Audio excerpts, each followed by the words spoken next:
and they were on the way to State House when they were blocked by the forces.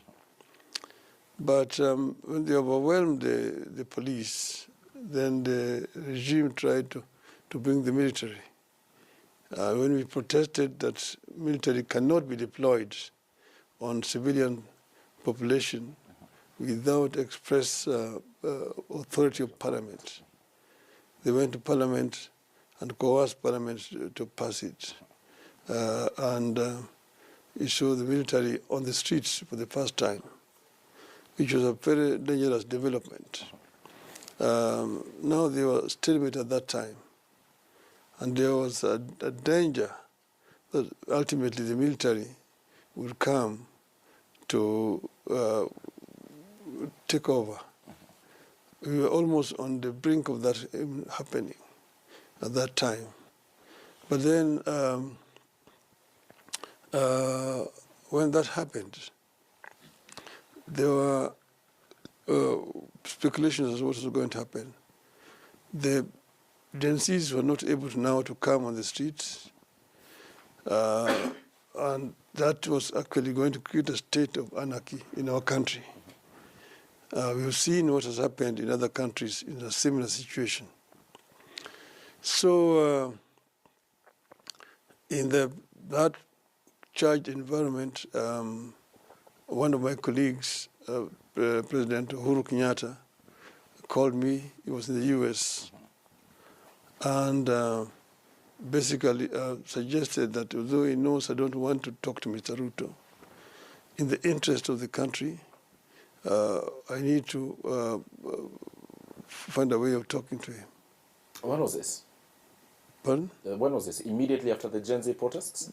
Do you remember I issued a statement condemning what was happening and urged President Ruto to take measures to stop what was happening, the brutality that was taking place.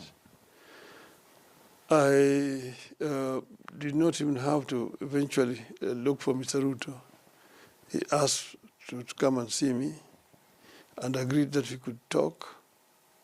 When we had discussions, I was very clear to him. I said, this is the issues, this have come up because you did not implement the NADCO report. That's why we are where we are today. And under these circumstances, you must have a broader conversation to bring the people together so that you can be able to confront the issues which are in contention. He was reluctant, but eventually he agreed. And he announced that he was going to convene a forum for Kenyans to have a discussion on the issues in contention. Of course, this was rejected by the Gen Zs, that it was a waste of time, because I supported this proposal. It was actually my idea.